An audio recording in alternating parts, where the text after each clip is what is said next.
Greetings, Western Civ 2. And last lesson we talked about Richard Nixon, his time as president, and some of the things that were done in Richard Nixon's presidency. I talked about the environmentalism aspect, which most people don't associate with this Republican president, but he's actually the one that signed the EPA into existence, the Environmental Protection Agency, the Clean Air Act, the Clean Water Act. These are watershed events that provided for the very first time national environmental protections for America. And the air is cleaner and the water is cleaner in our country today because of these laws. There's no doubt about that. Environmental regulation begins in the Nixon administration. Another thing that happened in the fall of 1970, so slightly before these environmental steps, it was under Nixon that school segregation officially ends in the United States. The Justice Department of the federal government began aggressively pushing so that the last remnants of school segregation, which technically had been illegal for 15 years, but they were, the Supreme Court in 1955 had said that this was to end with all deliberate speed. Well, a lot of places it was ending with very slow speed indeed. But it's in this period that the very first, what was called busing, began, moving students around metropolitan areas so that schools would be desegregated. Say a school that was located in an entirely white neighborhood, and some neighborhoods then and even now are largely segregated by race. Students from the white schools, some of them might be bused across the town to a largely black neighborhood and vice versa, so that the populations of the schools would be more mixed race. This began in the Nixon administration. It would be very controversial. A lot of people will not care for this. It will end pretty much everywhere by the middle of the 1980s. This was an unpopular, almost across-the-board solution to the problem, and other things have been done since. But those are a couple of things that happened that I thought we needed to talk about. Probably the most important thing that happened, though, was in international relations. I've already mentioned that slowly, first by ramping up the attack on North Vietnam and taking the war to Laos and Cambodia, Nixon finally pressured the North Vietnamese enough that they came to the negotiating table. At the end of 1972, a peace accord was reached. In January of 73, it went into effect. American troops came out. Our POWs came home. We left behind an immense amount of military equipment for the South Vietnamese army to use. But we also left a South Vietnamese army that wasn't a very good fighting force. And although it took the North Vietnamese a year and a half to decide to move against South Vietnam, when they did, the South Vietnamese caved in a month and a half. They were incapable of resisting the North Vietnamese army. Even with all that equipment we left them, the battles were light and the South Vietnamese army collapsed and literally melted away. People threw off their uniforms and tried to run and hide. And the South Vietnamese will fall to the North Vietnamese, and Vietnam will be reunited under communist control in 1975. But in some ways, and so the Vietnam War ended under Nixon, 1973. Nixon had promised the American people peace with honor. Most people, I think, today would say that it was basically abandoning South Vietnam, but in any event, the war was over, and most Americans were relieved that the war was over. And in 1975, incidentally, when the North Vietnamese did attack South Vietnam, there was zero stomach in America to go back. There was a little talk about even sending them more weapons and money in South Vietnam, and the Congress voted no. We were done with Vietnam by 1975. But the other thing to talk about is relationships with the Soviet Union and Communist China. Because our relationship with the Soviet Union, the Cold War is still on. Thousands of nuclear missiles pointing at each other, hundreds of thousands of troops in hot spots around the world facing off across barbed wire at each other. The Cold War is very much on, but under Nixon, a period called détente, which is, what's a word? Relaxation, perhaps, could be a translation of the French word détente. We're going to try to calm things down, cool things down a bit.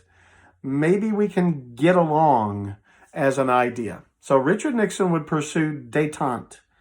And part of this détente would lead to the ABM Treaty, the Anti-Ballistic Missile Treaty. Now, this was a treaty that stopped each side from deploying missiles to knock down missiles. Every major city in America had missiles surrounding it, hoping we could knock an enemy missile out of the sky before it could blow up. Soviets had the same thing. The problem is that mutual assured destruction doctrine. Do you remember we talked about that? The idea was neither side will ever attack the other because both sides would surely be destroyed. The theory was World War III will never happen if each side is absolutely convinced they would be destroyed if they started a war. That's mutually assured destruction. And that, frankly, is how we avoided World War III with the Soviet Union. Each side was so sure they'd be destroyed too that neither side attacked the other. But an anti-ballistic missile that could shoot down enemy missiles before they blew up, that might end mutually assured destruction and make it more likely there'd be a war. That was their thinking anyway. So the ABM Treaty was designed to get rid of those missiles. The irony was trying to preserve peace by guaranteeing we could kill each other. Seems to have worked, so I guess we can make fun of the idea, but the Anti-Ballistic Missile Treaty was part of détente, bringing some degree of calmness to the Cold War. But Nixon and his his National Security Advisor at the time, later Secretary of State, Henry Kissinger, had another idea. As long as it's just us versus the Soviets, we're right at each other. Now, communist China did not look like a country that was going to ever be friendly to the United States. Communist China was under Mao Zedong, a brutal dictator responsible for the deaths of tens of millions of his own people, by any standard, a fanatical communist who hated America. But, and the Soviet Union's a communist country, but the Soviets had tried to boss China around. The Russians and the Chinese had long been adversaries before communism. And now, with the Soviets thinking themselves as big brother communists to the little brother Chinese communists, Mao bristled. He didn't want to be told what to do by Moscow. And so his relationship with his communist comrades in Moscow was almost as bad as it was for the United States, the capitalist superpower of the United States. But Henry Kissinger was a clever man, and he realized if we could warm up relations with the Chinese, the Soviets would be terrified that we could get along with the communist Chinese, who were heavily armed. They had their own nuclear missiles and nuclear bombs, an enormous army. If the United States and China ganged up on the Soviet Union, we could maybe beat them in World War III. So Kissinger flew to Beijing, had secret negotiations, and arranged for Nixon to come and visit China and see Mao in the flesh in February 1972. And Nixon flew to China. At the time, people said only Nixon could go to China. Remember what a fanatical Cold Warrior he had been once upon a time? He was, however, a man with decades of experience in international affairs. And Nixon went to China, met Mao, and there was at least a calming of tensions between communist China and the United States. Not a full military alliance by any means, but enough friendliness between the U.S. and China that the Soviets were scared to death we would become allies against the Soviet Union. So what did they do? They had Nixon visit them in Moscow 3 months later. And there, more agreements. Pepsi-Cola they agreed to let Pepsi-Cola be sold in Moscow. The Cold War simmered down because of this diplomacy. It didn't hurt that the Vietnam War was over.